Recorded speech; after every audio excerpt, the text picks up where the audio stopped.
salah satu menteri yang mengatakan berdasarkan big datanya itu ada cukup banyak yang mendorong perpanjangan jabatan atau 3 periode. Pak Jokowi dan sebelumnya saya bertemu dengan menteri tersebut dan konfirmasi bahwa sikap-sikap ketua umum beberapa partai yang menyuarakan itu saat itu dikatakan ya sebagai permintaan Pak Lurah.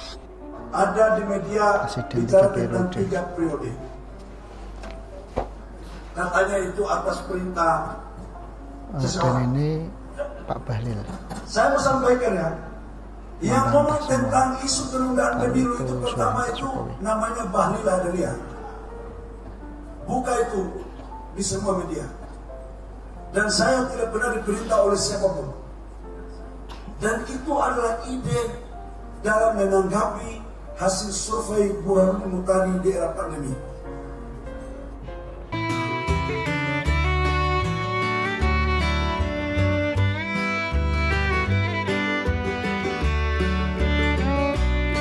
Jokowi dan Gibran masih kader PDI Perjuangan kan? Bapak dan anak itu. Masih dalam kader PDI Perjuangan nggak saat ini? Kalau sampai saat ini sebelum ada surat pemberhentian tetap kader PDI Perjuangan. Oh, udah antipati Bang Adian. Kenapa? Kok nampak udah antipati? Nggak antipati, tapi kan ada sejarah begini. Dulu ada yang datang kemudian minta menjadi wali kota, dapat rekomendasi, minta rekomendasi dikasih. Minta lagi, dapat rekomendasi, dikasih lagi. Lalu minta menjadi gubernur, minta rekomendasi, dikasih lagi. Lalu minta jadi calon presiden, minta rekomendasi, dikasih lagi. Kedua kali dikasih lagi.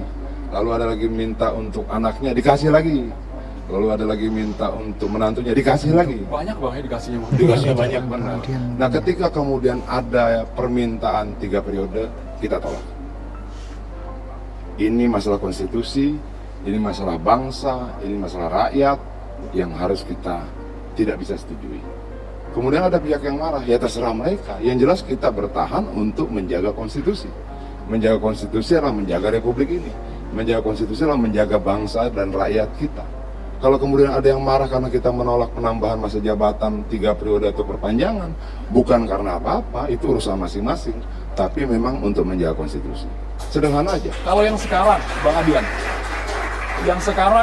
Bang Adian meyakini Pak Jokowi masih satu nafas tegak lurus bersama dengan Ganjar Pranowo. Dia pernah sampaikan pada saya pribadi, dia bilang dukung Ganjar Pranowo. Bagaimana prakteknya urusan dia. Mau saya pikirkan? Enggak.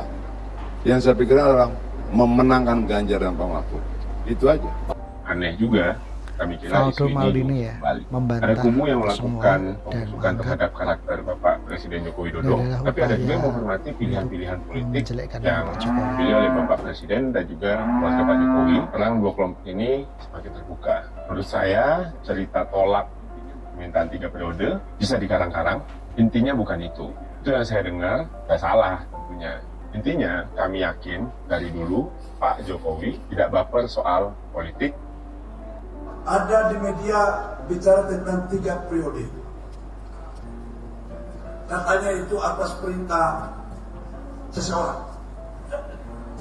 Saya mau sampaikan ya, yang ngomong tentang isu penundaan pemilu itu pertama itu namanya Bahlil Adalia.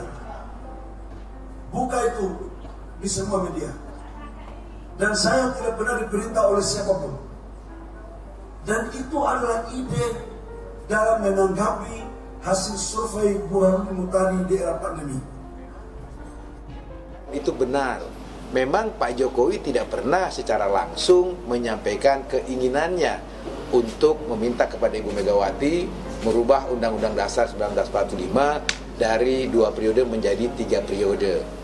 Dan yang Bung Adian jelaskan adalah pernyataan-pernyataan yang muncul dari pembantu-pembantu Presiden Jokowi. PDIP katanya wacana juga memberikan pernyataan dari Pak Lurah. Cuma yang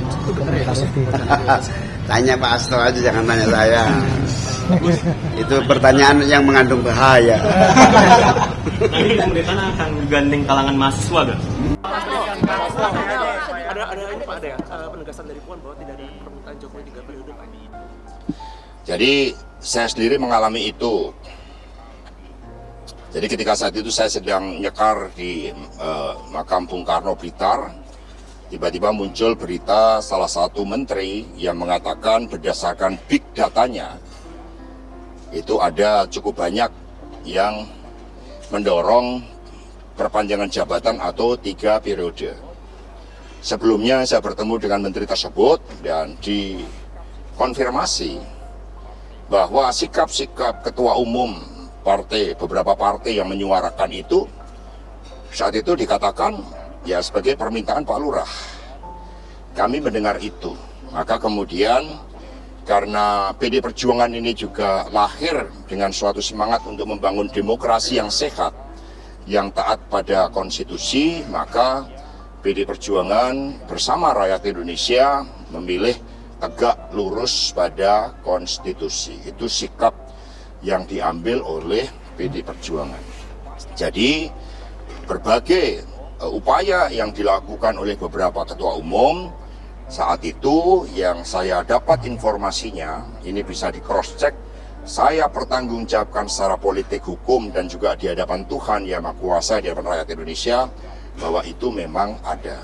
Ya, dia melalui pihak-pihak lain yang kemudian juga disuarakan ke PDI Perjuangan. Tetapi sikap kami adalah konsisten di dalam menempatkan konstitusi sebagai rule of the game yang sangat fundamental yang harus kita ikuti. Apa? Jadi politik ini nggak ada desak-desakan, emangnya enak desak-desakan, ya. Politik itu gembira. Nah, itu ya. tadi ya. Nah, itu tadi ya, saling bantah antara para politisi PDIP dengan para menteri dan staf khusus dari Pak Jokowi terkait persoalan isu presiden 3 periode yang diungkap kembali oleh PDIP. Kader PDIP Hasto mengklaim kalau ada pihak-pihak yang menyampaikan soal presiden 3 periode yang diinstruksikan oleh Pak Lurah. Tetapi Valdo Maldini membantah hal tersebut yang mengatakan hal itu hanya untuk menjelekkan nama Pak Jokowi. Dan Pak Bahlil juga menyebutkan bahwa itu bukanlah usulan Pak Jokowi, melainkan dirinya secara pribadi yang dilakukannya atas respon hasil survei yang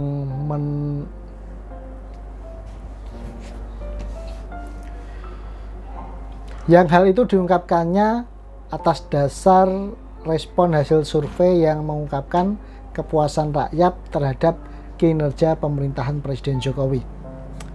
Ya itulah politik ya, nggak ada yang pasti, semuanya bisa terjadi, dan kita juga nggak pernah menyangka kalau kemungkinan besar Pak Jokowi akan pisah jalan dengan PDIP. Tetapi apapun pilihan kalian nanti ya, ketika Pilpres siapapun jagoan kalian, kembali saya ingatkan bahwa kita ini sesama anak bangsa. Beda pilihan politik, beda pilihan dukungan capres itu hal biasa. Jadi jangan sampai baper dan malah saling bermusuhan dengan teman, tetangga ataupun saudara hanya karena beda pilihan capres dan cawapres. Mungkin cukup sampai di sini. Jangan lupa dukung terus Global Gokil dan sampai berjumpa lagi di video berikutnya.